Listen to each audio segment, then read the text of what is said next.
Hey, greetings. Michael Didier here with We Are Israel. We've been going through Torah for, my wife was figuring it out this morning, about 2.5 years this time around. I think it took us closer to 3 years the last time we went through it. At any rate, let's do a quick review. Some of the things that we touched on last week I think are really important. This one in particular. This starts out in the New King James versions with "You are the children of Yehovah your Elohim." Oh, it's so disappointing when I see things like this. We just don't understand it. We don't know who the you are. Who's the you? Is it the children? So many bad ideas. Here's what it actually says. Sons ye are to Yehovah your Elohim. Sons, not children, sons ye are. Who are we talking about? We've always got to get this understanding. Just because we believe something doesn't necessarily make it so. We've got to make it so. Look at the next verse. For you are a holy people. For thou art a holy people.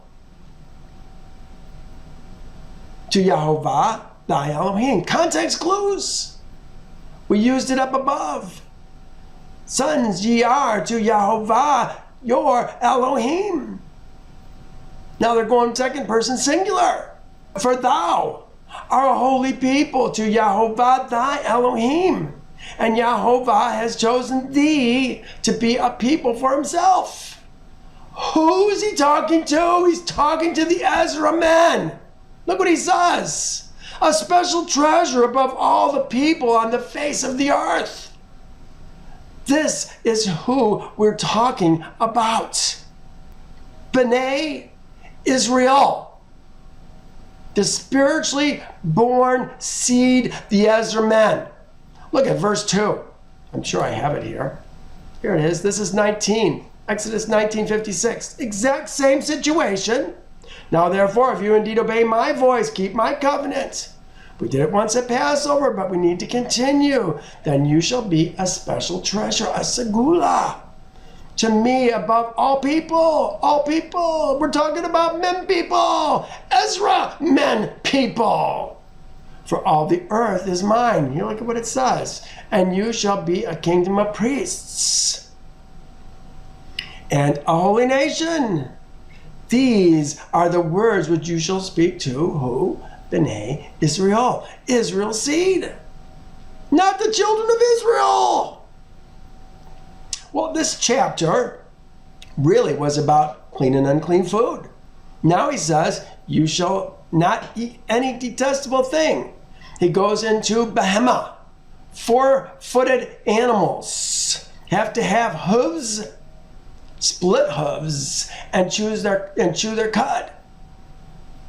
You know, we saw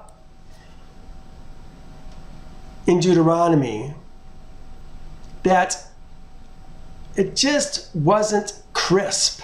We're going to see it today. Again, we're going to be talking about the Feast of Yehovah. We're going to see it's just not quite as crisp. Look what happens. He's got the hooves.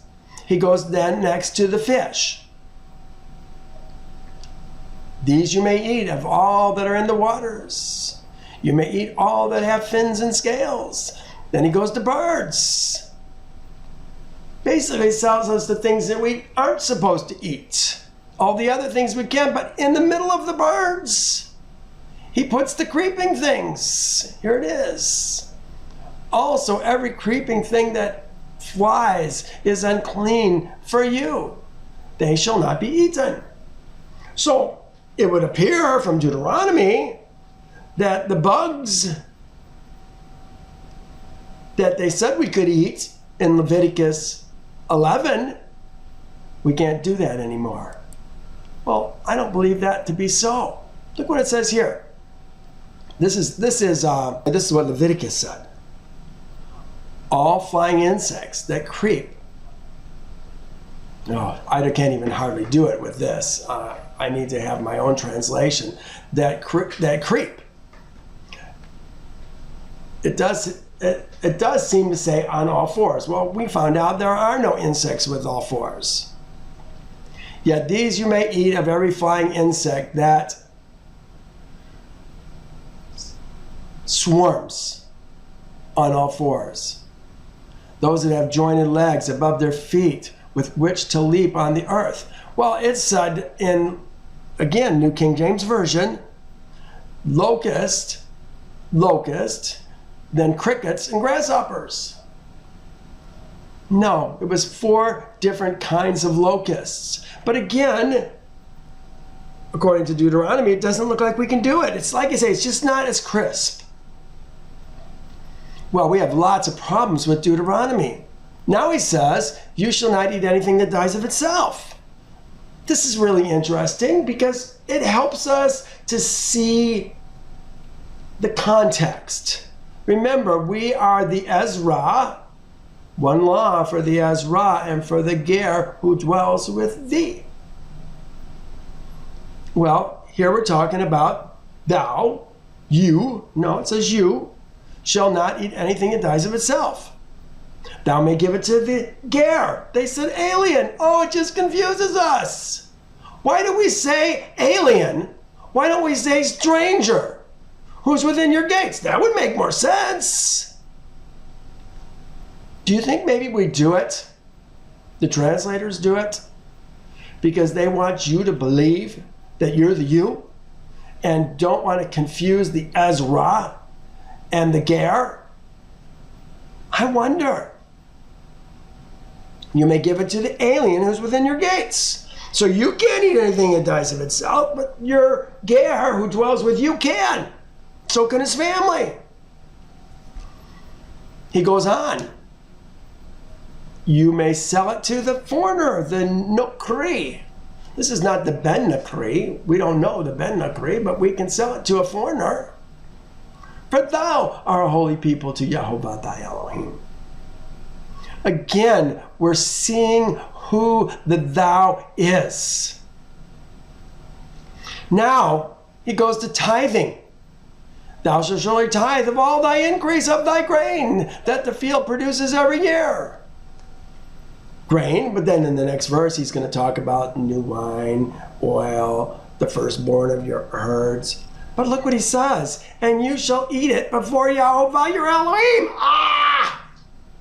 No, you're not going to eat the tithe. The tithe goes to the Levites. The firstborn of your herds, the firstborn of your flocks. Here it is right here. The firstborn of your herds, the firstborn of your flocks. You don't eat it. That's going to go to the priests. Oh my goodness. This is so frustrating. And you know what? We don't see it. We don't see it. It makes me think. Carissa and I read an article this week. Pretty interesting article. I want to show you where it's at. It's on my Facebook right now. Here it is. This was a gentleman who had somebody he was interviewing who was an ex-pastor, ex-Messianic rabbi who's rejecting the New Testament. He's rejecting the New Testament because when he started reading it, once he knew Torah, nothing fit. It doesn't blend the way the rest of Torah and the prophets blend. I've often said that the New Testament was given to us, codified into the Hebrew Scriptures by the Catholic Church in the 4th century. I decided to just do some research and see if I could find where that is true. And I found something really, really interesting. I'm going to give you this link. Oh, here it is here. Let me just go to it and copy it. Edit, copy. The forged origins of the New Testament. Oh my goodness. You've got to read this article. Why don't things make sense in the New Testament?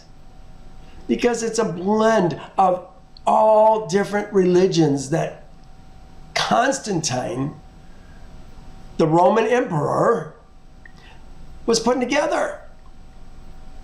You got to read this article. Let me give it to you. Really interesting article. I say this is what brought this up, is because I'm reading Deuteronomy and I get that same feeling. Not over all of Deuteronomy, but there's certain chapters that just don't work. They have problems. And it makes me wonder, have these things been added? Why are we not giving the Levites the tithe? Why are we not giving the priests the first fruits and the firstborn of the herds and the flocks? Oh, it just goes on and on. Why do we have Levites dwelling within our gates? Torah never talks about Levites dwelling within our gates. Does that bother anybody?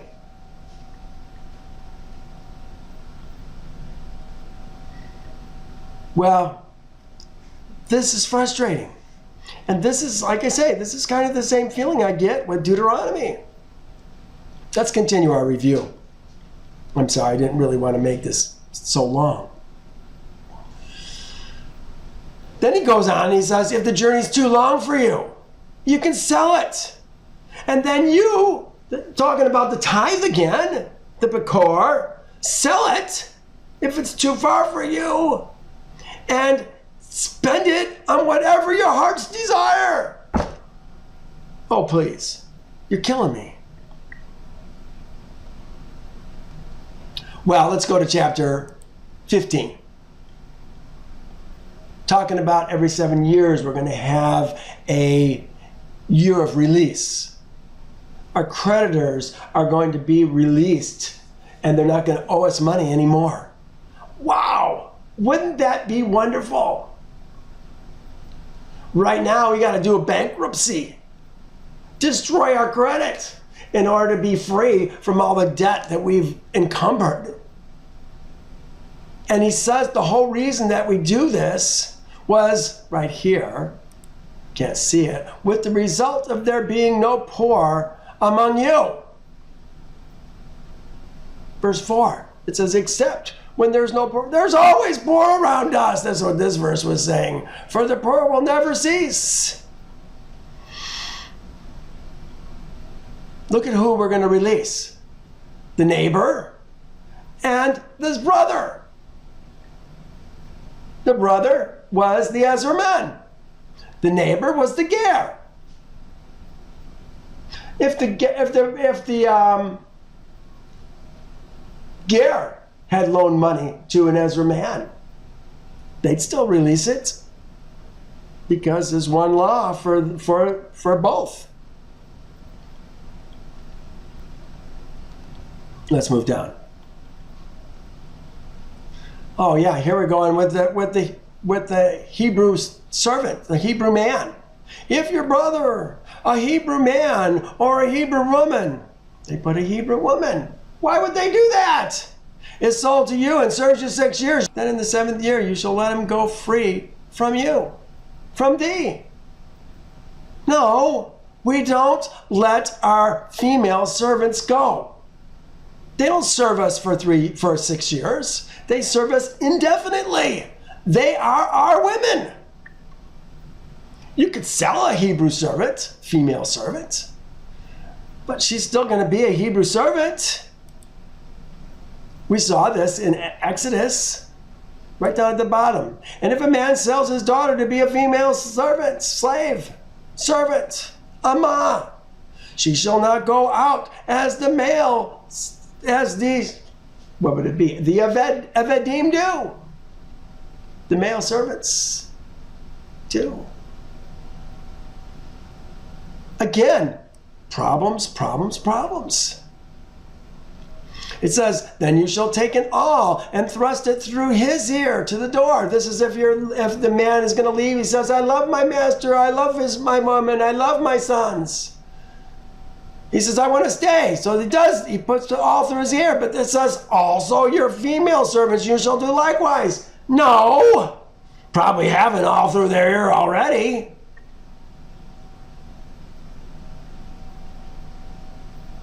An awl through the ear. You know, I think it's an awl. It's a hole in your ear. But there's something that's going to go in the hole. Just like an earring. That's the thing I think that's going to say this person belongs to a specific man. Again, talking about the firstborn males. All the firstborn males that come from your herds and your flocks, you shall sanctify to Yehovah. Yes, good. You shall do no work with the firstborn of the herd, nor share the firstborn of your flocks. Well, I don't think they would have enough time to do that, because at 10 days we're going to give it to the father. But now look what it says. You and your household shall eat it before Yehovah, your Elohim. Oh my. No. Then they're talking about defects. If there's a defect, you shall not eat it. You shall not slaughter it to Yehovah. It says you shall eat it within your gates. Well, it's like 1521 and 1522 is irrelevant, because you and your household aren't going to eat it at all, defect or not. Yehovah doesn't say anything about defects. He says the firstborn is going to go to the priests. Well, this is where we left off last week. 16. This is near and dear to my heart, talking about Passover. And I know what Yehovah expects concerning Passover. Again, we have problems with what's being said here. Part of it is a translation. I understand that.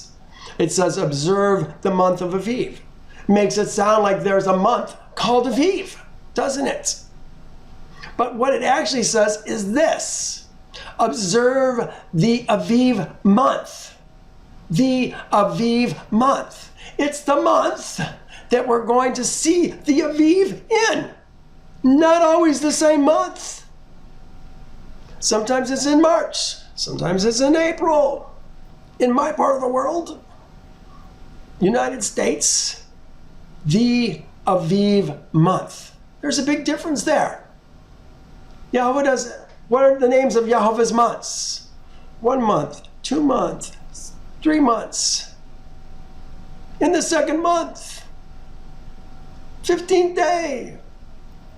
There's a lot of months. As you get into later in the scriptures, well, more in the historical documents after our time in Babylon, they started calling some of the Hebrew months by their pagan names. I don't want to go there. Don't learn those names. It's not worth it. Let's stay with what Yehovah says.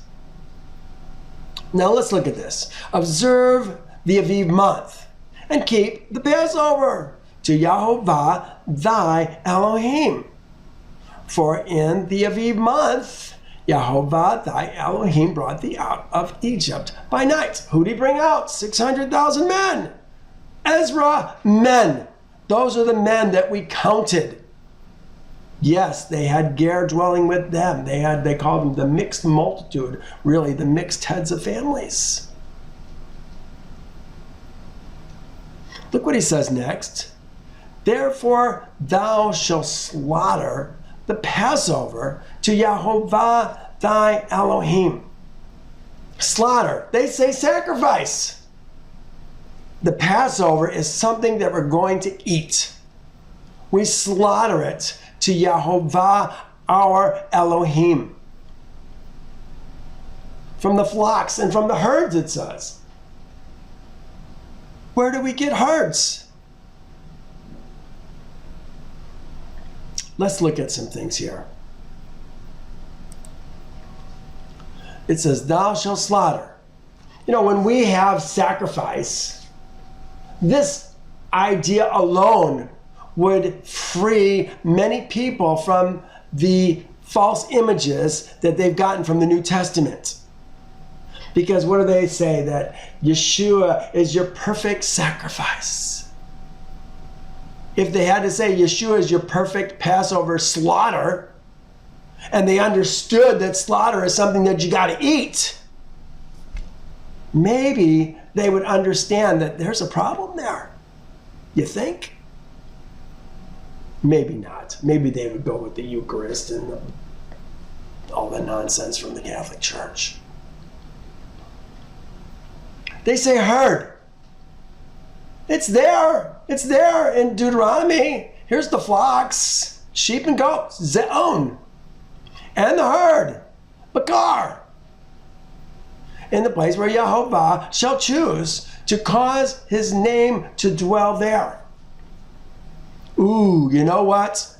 People use this verse and verse 5 to not keep the Passover. Let's talk about that a little bit as we get further down here. The place where Yehovah chooses to put his name. Where is Yehovah's name right now? Where did Yehovah's name dwell in Egypt? I want to show you on the, I put, since when do we use anything from the herd? Here's what it says in our instructions, Passover instructions, 2 places. In Exodus 12. It says the whole lamb, it's actually say, lamb or goat, a male of the first year, you shall take from the sheep or from the goats. The sheep or from the goats. Doesn't say anything about herds, does it? Here he says, this is Zaon. Yeah. Then Moses, this is Exodus 12:21. Then Moses called for all the elders of Israel and said to them, pick out and take lambs, Zaon, sheep or goats. This is not herds. There are no herds in the Zaon. For yourselves, for your families. Oh, this is interesting. Families. This is mishpachah. I feel strongly that this is not talking about ladies. This is, or families, as we understand families. Me, my wife, and my 2 kids. This is talking about the brethren related to the Ezra men. Large families, home to home. Remember, we're living in a community. They're the ones who are going to eat the Passover lamb. They're the ones who are becoming the Ezra and the Ger. They're the ones that are circumcising themselves and all the men of their household and drawing near to Yehovah and keeping the Passover. Not about their ladies. We're going to talk more about that later on. Who actually is going to these feasts and what feasts do these people go to? There's more for us to see. Let's go to verse 3. Thou shalt eat no unleavened bread with it. 7 days thou shalt eat unleavened bread with it. They say the bread of affliction. The bread of affliction. Here, I think we actually said, when is the unleavened bread called the bread of trouble? The bread of trouble. They said bread of affliction. There's no definite article there. They just say you shall eat unleavened bread. Bread of trouble. For you came out of the land of Egypt in haste, that thou may remember the day in which thou came out of the land of Egypt, all the days of your life. You know what? Every you in this chapter and the next chapter today is all second person singular. Thee, thou, thy, thine. I will read it wrongly. I apologize. But know that if you see the yellow, that I intended fully to say thee or thou or thine. All the days of your life. How long are all the days of our life? Is he talking about just your life, or is he talking about Israel's life as a whole? I think there's a much bigger picture. You know, in the instructions for Passover, remember, this is relating to the context of this chapter as a whole. Because he's just got through saying that we're supposed to eat it in the place where Yehovah chooses to put his name. If there's no place that he puts his name, many reason we can't eat it. But I already told you, we ate it when we were in Egypt. Where was his name in Egypt?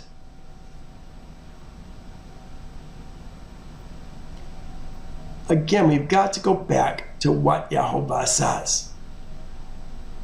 Talking about all the days of your life. What if you don't have a place where Yehovah puts his name? Like I said, where does he put his name right now? It says, they shall fear you as long as the sun and the moon endures throughout all generations. So this day shall be to you here. This is one of the 4 places in Exodus 12, the instructions for Passover, that Yehovah is going to say these similar things. So this day shall be to you a memorial, and you shall keep it as a feast to Yehovah throughout your generations. By an ordinance forever, you shall keep his feast. Here's the next one. This is 17. So you shall observe the feast of unleavened bread. For on this same day I will have brought your armies out of the land of Egypt. Therefore you shall observe this day throughout your generations as an everlasting ordinance. Throughout your generations, everlasting ordinance. What was it that he said in Deuteronomy? All the days of your life. Here's the next one. And you shall observe this thing as an ordinance for you and your sons, not your daughters. You and your sons forever. It is a night of solemn observance to Yehovah for bringing them out of the land of Egypt.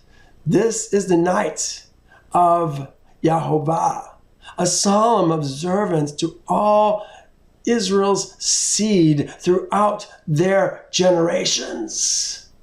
To all Israel's seed throughout their generations. Remember the Ger, who circumcises himself and all the males of his household, and comes and partakes in the Passover, becomes the Ezra man. It's a new birth that is happening right there at Passover. The nation born in a day is a 24-hour period. It takes 24 hours for us all to slaughter our Passover lambs and goats at twilight and become the Ezra men. That's how a nation is going to be born in a day. But where does Yehovah put his name? Again, where was it in Egypt? Did he have his name any place in Egypt? Let's continue verse 4. No leaven shall be seen among thee in all thy territory for 7 days, nor shall any of the meat which you slaughter. Remember, we're talking about slaughtering, not sacrificing. This is something that we're going to eat. The word is zavek. I guess I don't have that there. You shall let none of it remain until morning. What remains until morning, you shall burn in the fire. That's the same instructions, just perversion in the translation. Nor shall let any of the meat you slaughter the first day at twilight. This is the first day of the Feast of Unleavened Bread. Remain overnight until morning. Well, that says we shouldn't even do it until morning. The other one says, look what the other one says, if there's any that remains. And what remains of it until morning you shall burn in the fire. Yeah, there may be other things that are still remaining of it that we got to get. Can't see that in Deuteronomy. Now, here's the verse that I wanted to talk with you about. Look what it says. You may not slaughter the Passover. Remember, we're talking about something that we're going to eat. Slaughter. When you see sacrifice, look it up. Either it's Zavik, it might be Shakat. We're going to kill it. But there's no word for sacrifice. Sometimes it's just added. I would say probably most of the times it's just added. Thou may not slaughter the Passover within any of thy gates, which Yehovah thy Elohim gives thee. Okay? You know, we don't get it. Talking about the territory, the gates, which Yehovah thy Elohim gives thee. We've got massive confusion. We think that we're talking about the property that we bought here in the United States or wherever we are in the world. We bought it from somebody. Is that the property that Yehovah gave us? Which Yehovah thy Elohim gives thee? No! This is irrelevant. We don't have property yet. Someday, when Yehovah brings back Zion, he's going to give us property. The Ezra men, just like he did when we came into Canaan. We got property. We got gates.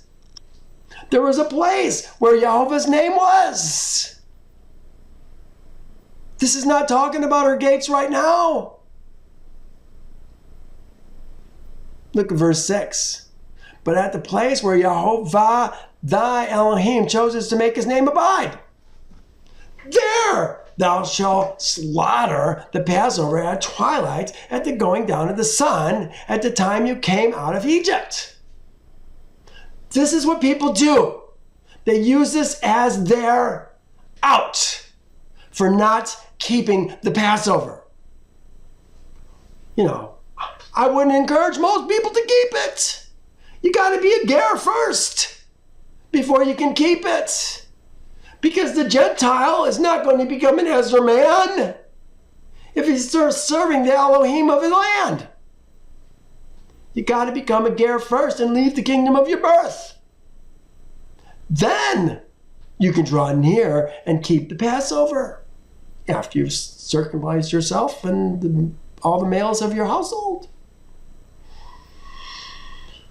So, again, where does Yehovah place his name?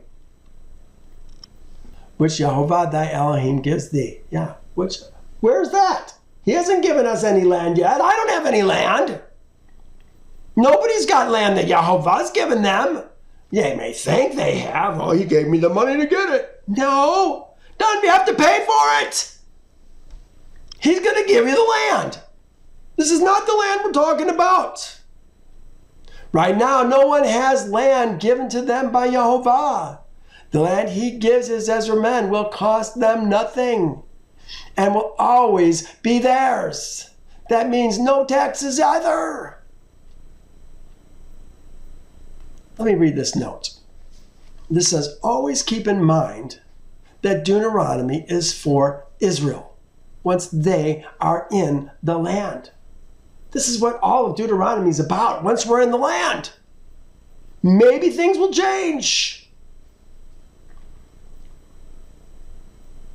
You know, I was thinking about how would you all, 600,000 billion people.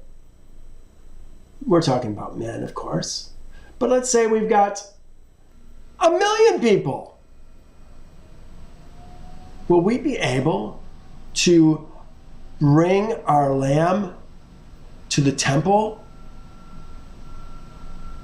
slaughter it there, eat it there, sleep there. We're going to see it later on. It's going to say you return to your tents in the morning. How does that work? This is what it looks like here in Deuteronomy. But again, I'm getting relayed. I wanted to talk about, where does Yehovah put his name? We currently have no land, no temple, no tabernacle, no priesthood. Yet Yehovah says, although I have cast them off among the Gentiles. This is where we are right now. Cast off among the Gentiles. I was a Gentile most of my life. Then I became an Ezra man. First I became a Ger. Left the kingdom of my birth, the covenants that I had. And then at Passover, about 10 years ago, I became the Ezra man. I'm living among the Gentiles. And although I've scattered them among the countries, he says, yet I shall be a little sanctuary for them. Where does Yehovah place his name? There is no place on the earth right now. You know, there's a lot of people that will say it's Jerusalem. That's where he puts his name, don't you know, Michael? Well, he was in Gibeah for a while. He was at Obed-Edom's house for a while. The place changes, and I think it's going to change again. Right now he says, yet I shall be a little sanctuary for them in the countries where they have gone. Is this the place where Yehovah is putting us right now? Therefore says my master Yehovah, I will gather you from the peoples, assemble you from the countries where you have been scattered, and I will give you the land of Israel. What's the land of Israel? You know, we want to make it that property. But is it really, perhaps, I will give you Israel's land? The earth is Yehovah's and all those who dwell in it. We think small, and we understand Israel as that property over there in the Middle East. But maybe it's a much larger property, and we should be reading this, I will give you Israel's land. Could it be? Could it be much bigger than we ever imagined? And they will go there, and they'll take away all the detestable things and all the abominations from there. Then I will give them one heart, put a new spirit in them, take the stony heart out of their flesh, and give them the heart of flesh, that they may walk in my statutes, keep my judgments, and do them, and they shall be my people, and I will be their Elohim. That's just one verse that made me think differently about this. Here's a gentleman. His name is Zerubbabel ben Emunah. He wrote this, and I don't agree with everything in it, but he makes some really good points, and I want you to see this. Remember, we're talking about you may not slaughter the Passover in any of thy gates. Again, we don't have gates, which Yehovah thy Elohim gives thee. We don't have any of that.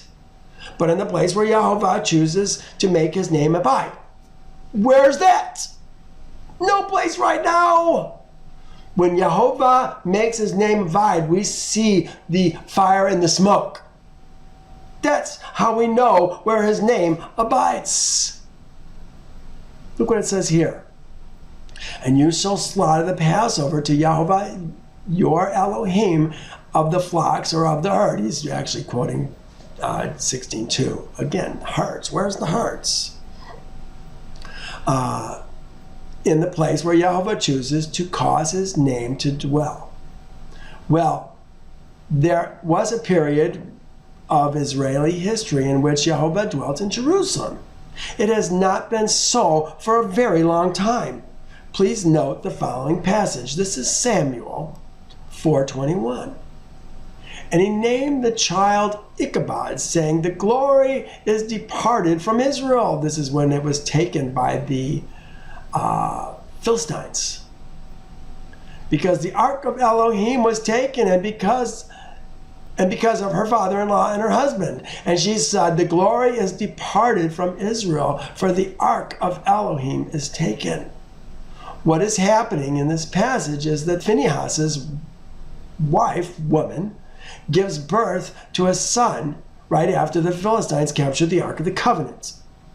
The son was named Ichabod because when the ark was taken, Yehovah's glory also departed. Yehovah's glory departed. We will also find the same concept in the vision of Ezekiel. He says, and the glory of Yehovah departed from the threshold of the temple and stood over the cherubim. Departed from the threshold of the temple. Yehovah's glory then departed, leaving the cherubim.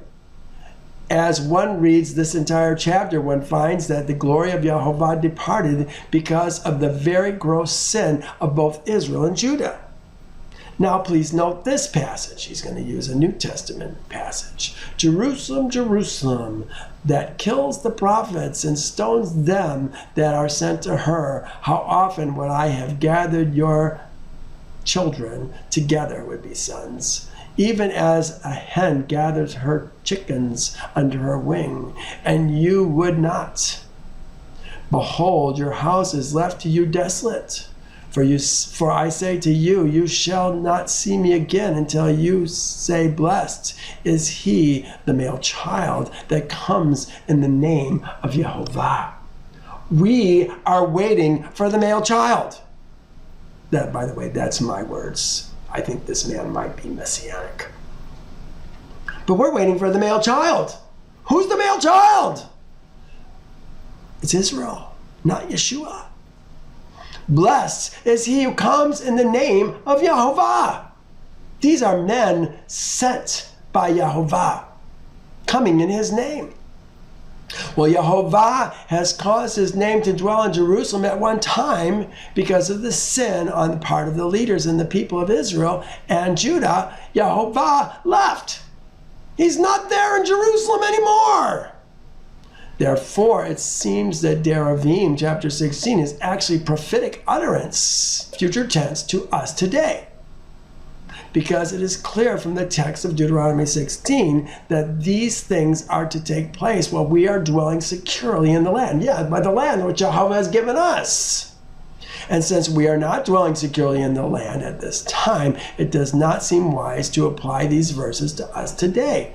Don't use this as an excuse not to keep the Passover. Furthermore, we need to remember that when Yehovah instituted Passover, the nation was in the land of Egypt. They also kept Passover outside the land for the first 40 years. Granted, we did have the tabernacle with us, though. Therefore, since we are not in the land, and since we are in fact living in Egypt, it seems incumbent upon us to keep the Passover according to the way which Yehovah commanded us to keep it while we were in Egypt. Well, this is just a small portion of a much larger study. Here's the address for that larger study. We talked about 6. But at the place where Yehovah thy Elohim chooses to make his name abide, there thou shalt slaughter the Passover at twilight, at the going down of the sun, at the time thou came out of Egypt. He says, and thou shalt roast it and eat it in the place where Yehovah thy Elohim chooses. Again, how is the practicality of this? 600,000 men. Why do we bring it here? It appears we're going to. I don't know the mechanics and how it's going to work out. It seems difficult. And you shall roast it and eat it in the place where Yehovah thy Elohim chooses. In the morning thou shalt turn and go to thy tents. Turn and go to thy tents. Where did we spend the night? We're all in Jerusalem because we have to go there 3 times a year. All your males shall appear before Yehovah. We'll see it in a moment. Where did we go? Where did we eat it? Where did we sleep? Do we just have to be in the city? I don't understand. I don't understand how it works. You know what? This is the good thing right now. It says, when Yehovah brings back Zion, his watchmen will all see eye to eye. Right now, we see through the glass darkly. We don't have perfect vision. We can't see how it's all going to work out. We don't know what the temple's going to look like. Well, we have an idea from the Ezekiel temple. That's the temple that we're going to have, not some temple that we're going to build this day and age. He says, 6 days you shall eat unleavened bread, and on the 7th day there shall be a sacred assembly to Yehovah thy Elohim. Thou shalt do no work. That's true. But what about the first day? There's supposed to be a sacred assembly on the first day also. How come that's not mentioned? I said, what about the sacred assembly on the first day? On the first day there shall be a holy convocation, and on the 7th day there shall be a holy convocation for you. No manner of work shall be done on them. This is Exodus 12 instructions. No manner of work shall be done on them, but that which everyone must eat, that may be prepared for you. Here he says it again in, is this Leviticus? Yeah, Leviticus 23. On the 14th day of the first month at twilight is Yehovah's Passover. On the 15th day of the same month is the feast of unleavened bread to Yehovah. 7 days thou must eat unleavened bread. On the first day you shall have a holy convocation. You shall do no customary work on it, but you shall offer an offering made by fire to Yehovah for 7 days. The 7th day shall be a holy convocation. You shall do no customary work on it. Why don't they talk about the first day here? Again, it's just not crisp. You shall count 7 weeks for yourselves. Begin the count of 7 weeks from the time thou begin to put the sickle to the grain. Okay, when is that? We don't know. Is it going to be different for everybody? Is everybody going to have a different Shavuot? Again, it's much more crisp in Leviticus. But this is so unclear. We'd never know what day to do this if it were not for Yehovah's instructions in Leviticus. Here's what it says in Leviticus. And you shall count for yourselves from the day after the Sabbath, from the day you brought the sheaf of the wave offering, the same day, 7 Sabbaths shall be completed. Count 50 days to the day after the 7th Sabbath, and you shall bring the new grain offering to Yehovah. Okay, that's clear. That's understandable. This, begin the count the week from the time you put your sickle to the grain.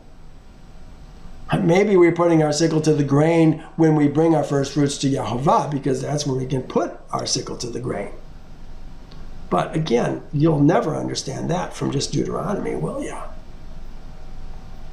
Then you shall keep the Feast of Weeks. What are we going to do on the Feast of Weeks? Then you shall keep the Feast of Weeks to Yehovah thy Elohim with a free will offering. 16:10. I'm wondering if this free will offering is, in fact, the first fruits that we're going to bring to the priests to wave before Yehovah. We can put our sickle to the barley grain once we begin our first fruits to Yehovah. Once we bring our first fruits to Yehovah. That happens on the Sunday, one day, that falls in the Feast of Unleavened Bread.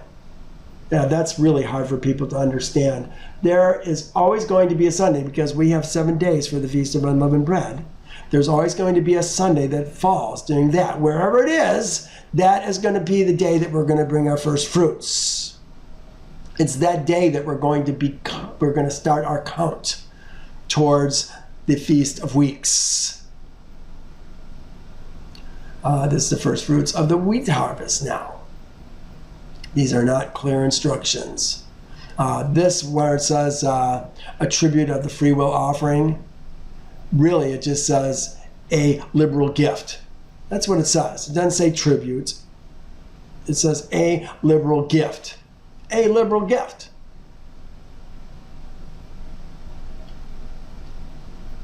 What's the liberal gift? Maybe it's something besides the first fruits. But the tribute of the free will offering isn't going to give us a good image, I don't think. Thou shalt keep the Feast of Weeks to Yehovah thy Elohim with a liberal gift from your hand. That's what I say, is the liberal gift that we're giving liberally to the priests. Remember, these are the first fruits.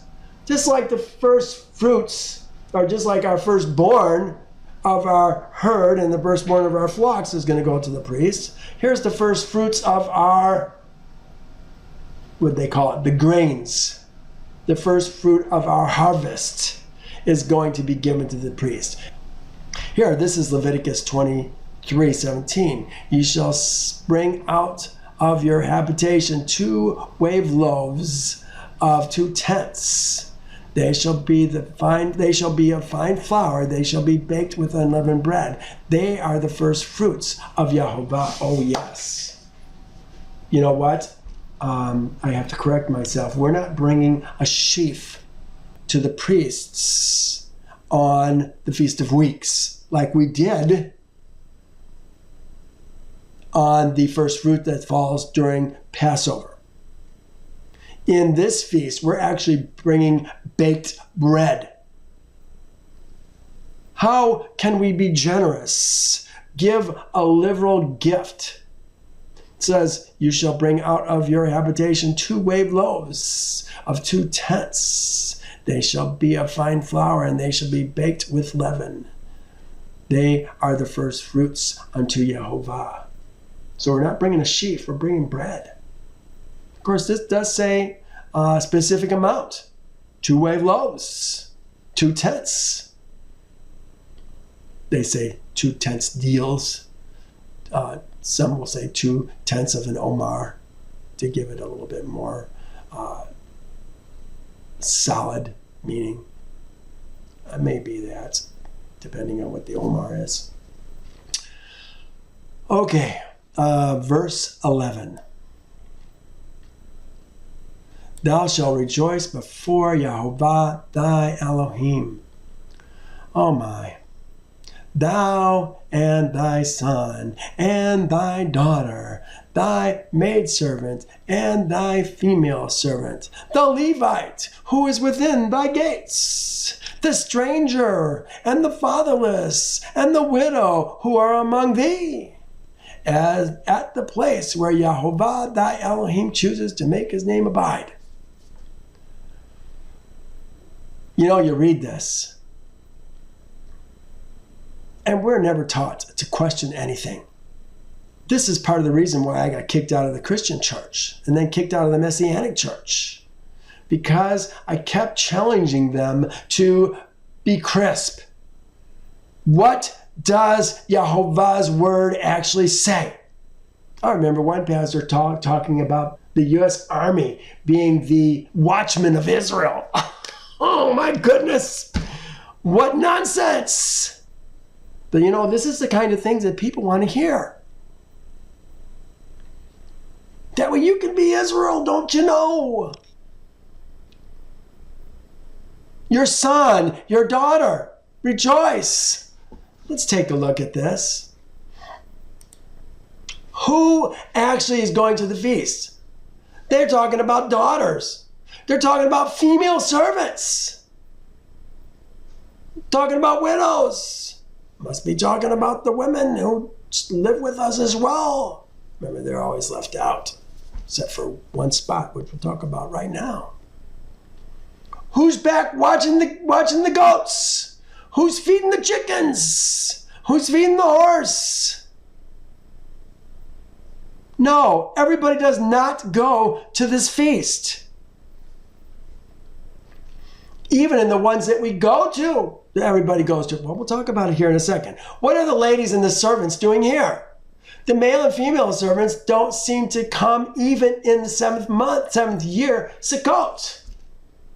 Here's who comes in the 7th year, Sukkot.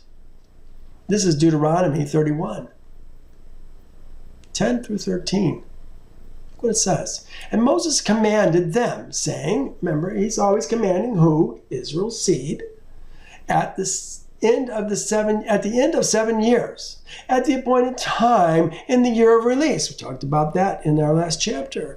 At the Feast of Tabernacles, when all Israel comes to appear before Yehovah thy Elohim. We always come. All Israel comes. This year, it's going to be all Israel plus some other folks. Comes before Yehovah thy Elohim to the place which he chooses. Thou shalt read this law before all Israel in their hearing. Now he says, gather the people together, men, the men, and the women. I don't have the there. Let me put that there. T-H-E. The men, and the women, and the children. Tough. Yeah, why don't I have it there? The children. And thy ger, who is within thy gates. Okay. How come it's not talking about the Levite who dwells in thy gates? And the widow and the fatherless. Why are they doing this? Here in Deuteronomy 16, 14, 13, 15, we're seeing it over and over. Levi dwelling within our gates. That they may hear, that they may learn to fear Yehovah, thy Elohim. Not their Elohim, you're their Elohim. And carefully observe the words of the Torah, that their sons who do not know the law may hear and learn to fear Yehovah, your Elohim. You know, all these have to be, here it says, thy ger. So these are all thys. Who do not know, their sons who do not know, may hear and learn to fear Yehovah thy Elohim as long as thou lives in the land which thou shalt cross the Jordan to possess. This is one time every 7 years at Sukkot that everybody comes to the place where Yahweh puts his name. Does it say anything about the servants? Servants don't come. Men, women, children. The ger, who's within your gate, doesn't say a thing about the servants. The Amah and the Evadim. Amaut and the Evadim.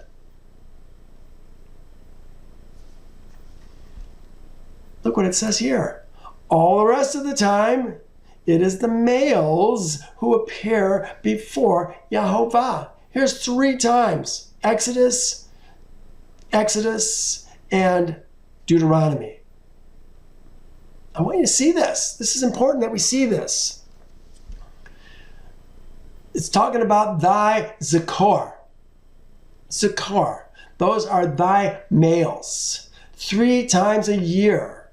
All thy males. Thy males shall appear before the master, Yehovah. All thy males, not thy females. 3 times a year, all your males shall appear before the master. This is again in Exodus. Almost exactly. 3 times you shall keep a feast to me in the year. Thou shalt keep the feast of unleavened bread. Thou shalt eat unleavened bread 7 days, as I commanded thee, at the time appointed in the Aviv month. For in it you came out of Egypt. None shall appear before me empty. And the feast of harvest. So we had the feast of unleavened bread. Now we have the feast of harvest. This is all 3 times a year. All your males shall appear. and the first fruits of your labors which you have sown in the field, and the feast of ingatherings at the end of the year, when you have gathered in the fruits of your labors from the field. 3 times in the year all thy males shall appear before the Master, Yehovah, Elohim of Israel. So he's talking to who? Talking about bringing thy first fruits from thy fields. They don't have fields. Only the Ezra men have fields. And the first fruits of thy labors which thou hast sown in the field, at the feast of ingatherings at the end of the year, when thou hast gathered in the fruits of thy labors from the field. The fruits of thy labors from the field. 3 times a year, all thy males, okay, all thy males. Who's the thy? The Ezra men. The males are who? Could it be that we are going to bring servants? I don't think so. I think it's going to be our sons and the ger who dwell with us. That's it. Do the ladies appear at Passover? Or once every 7 years at the year of release during Sukkot? Here's talking about the female servants, your daughters. Again, the Levites who within your gates. You know, I looked that up this morning, talking about the cities of refuge. We're going to give the Levites cities. I think we gave them like 38 cities. That's where they're going to live. They don't live within our gates. They're not within our gates. I think that would end up being a conflict of interest. No. We bring our tithe to the Levites. The Levites live separately. Remember, priests live separately too. Priests are Levites. So if you say the Levites live separately, the priests are going to live separately. There's more for us to understand. Why is it talking like this in verse 11? Again, thy Elohim, in the place where he makes his name abide. We're not in that place yet. And thou shalt remember that thou wert a slave in Egypt. Thou shalt be careful to observe all these statutes. An Aved. We were an Aved in Egypt. Okay, there's no lady Aveds. Okay, don't think we're talking about ladies here. We're talking about the Ezra men. Thou shalt observe the Feast of Tabernacles 7 days, when thou have gathered from thy threshing floor and from thy winepress. Thou shalt observe the feast 7 days. We saw, when we went through Leviticus 23, that the men who dwell in Sukkot, tents, temporary dwelling places at Sukkot, were the Ezra men. Not the ger, the Ezra men, Israel's seed. And in fact, it actually says Ezra men there. One of the few places where it uses Ezra men and Israel's seed together. Very important. And thou shalt rejoice in thy feast. Here, like it says it again. This is the Feast of Tabernacles. Remember, the one time a year the ladies go. All the other times, 3 times a year, all your males appear before Yehovah. Now it's saying in verse 14, and thou shalt rejoice in thy feast, thou and thy son, and thy daughter, and thy male servant, and thy female servant, and the Levite, the stranger, and the fatherless, the widow who is within thy gates. Where's all this coming from?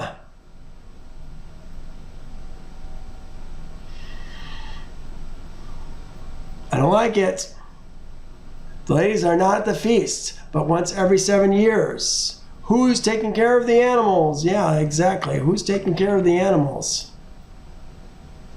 7 days you shall keep a sacred feast. Keep a festival. Doesn't say sacred festival. It just says keep a festival to Yehovah thy Elohim in the place which Yehovah chooses. Again, what place is that? We don't have a place right now. Because Yehovah will bless thee in all thy produce, and in all the work of thy hands, so that thou shalt surely rejoice. Well, here's one of the places that he actually says. This is the one I read to you just now. 3 times a year, all thy males. Thy males, it was thy males, shall appear before Yehovah thy Elohim in the place which he chooses. At the Feast of Unleavened Bread, the Feast of Weeks, and at the Feast of Tabernacles, all the males are going to appear.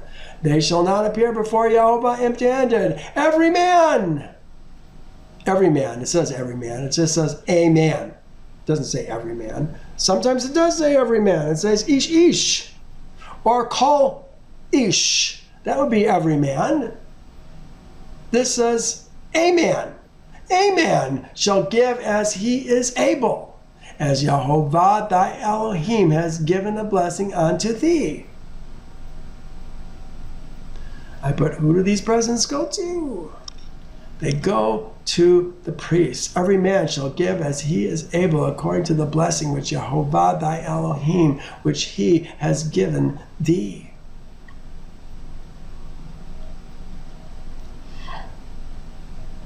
Thou shalt appoint judges and officers in your gates. Thou shalt appoint judges and officers in thy gates, which Yehovah thy Elohim gives thee. We, each Ezra man, is going to have gates, large gates, large enough that we will be able to appoint men as judges and officers, according to your tribes, that they shall judge the people with just judgment. Yehovah talks about these judges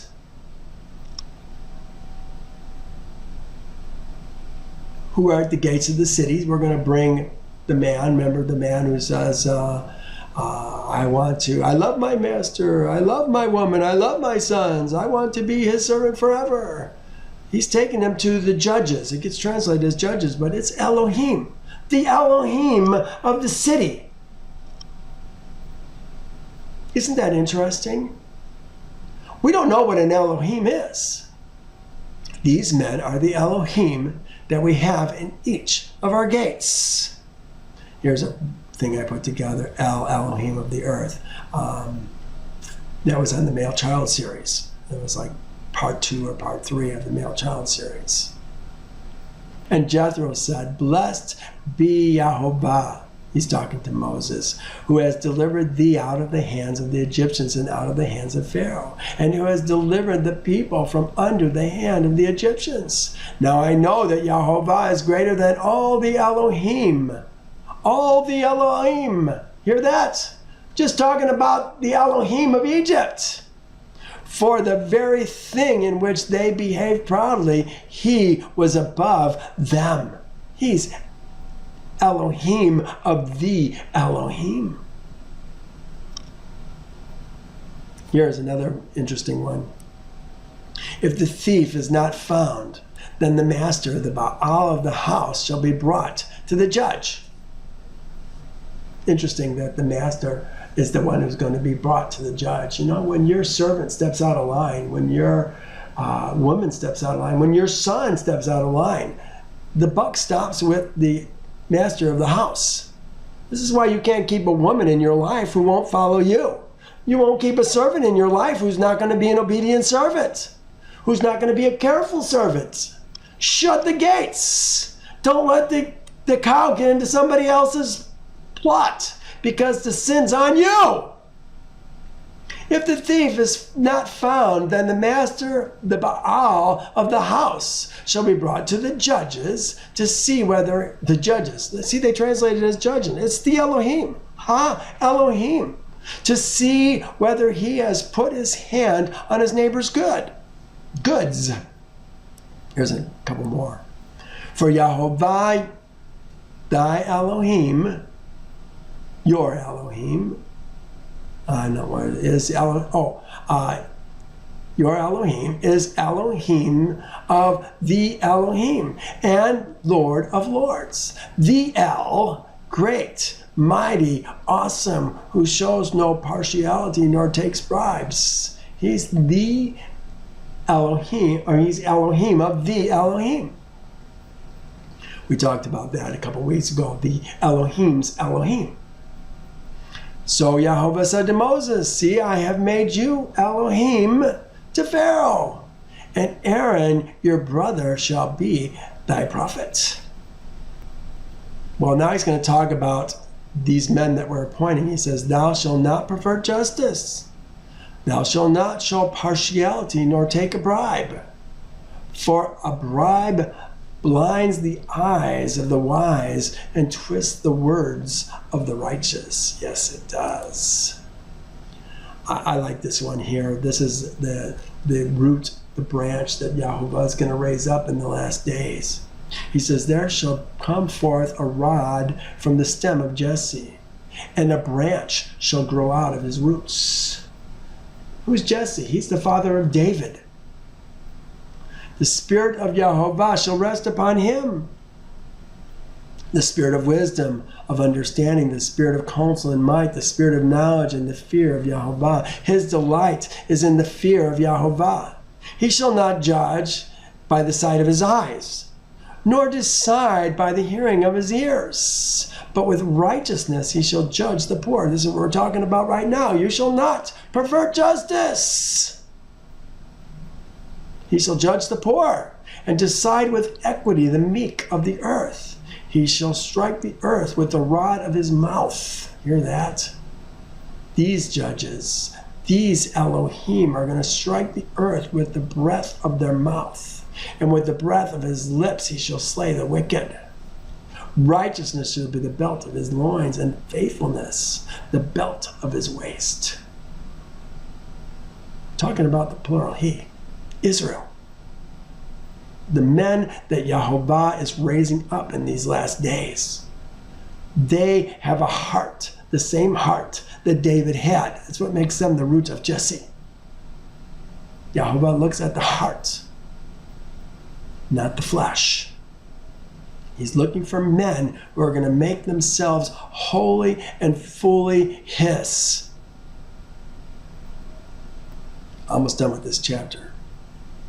You shall follow what is altogether just, that you may live and inherit the land which Yehovah thy Elohim is giving thee. Again, we haven't gotten it yet. It's gonna come. But first we've got to become his Ezra men. We've got to become the thee, so that we can get the land which Yehovah is giving thee.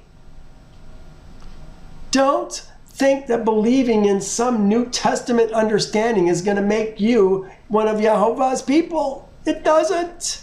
You got to leave. Got to leave the kingdom of your birth and come into covenant with Yehovah at Passover. 21.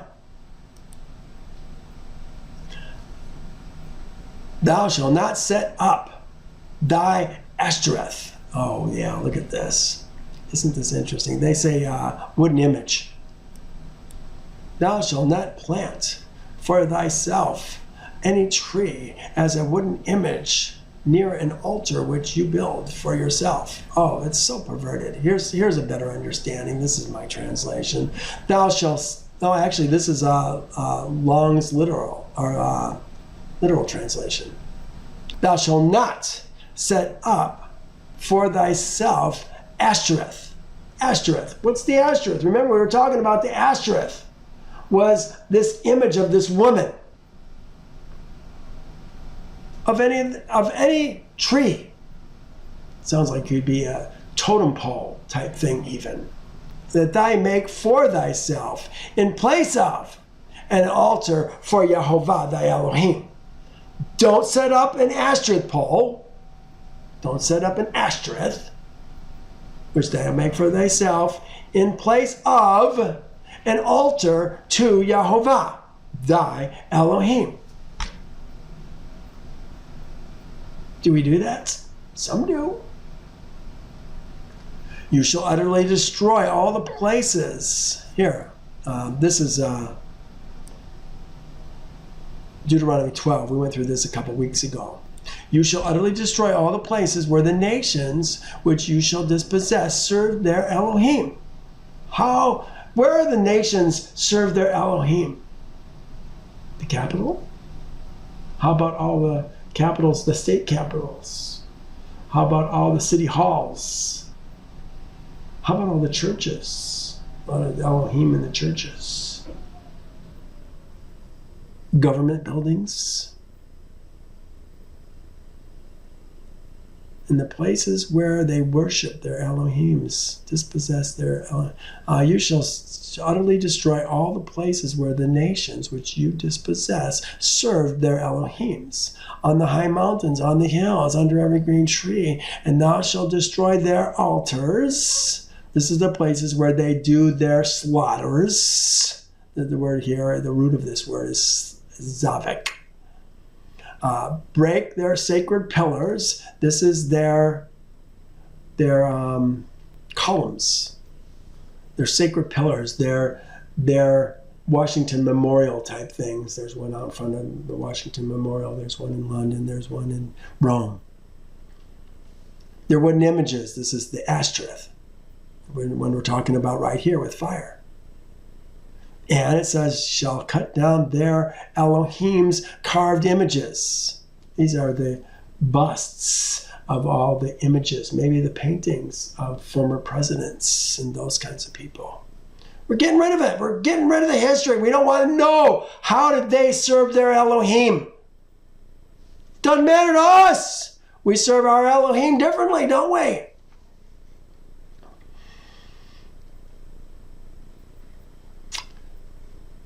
Last verse. Which you shall not set up sacred pillars. Sacred pillars. This is what we were just talking about. Sacred pillars. The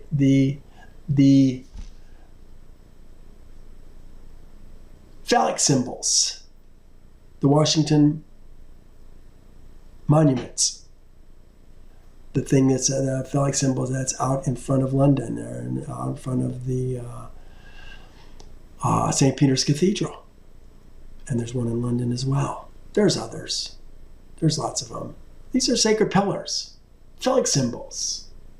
These are really, I think, leading us back to Nimrod. You shall not set up sacred pillars which Yehovah your Elohim hates. These are the things that we're going to tear down when we come into our land. Well, this ends this chapter. It's 127. Let's stop here. I think this is a better length for us. And we'll pick up next week on Deuteronomy 17. There are some things that we have to see here. Again, I'm not even going to get into it. Thank you. Thank you for joining me. We'll talk again next week. Yehovah bless you, and please come back again.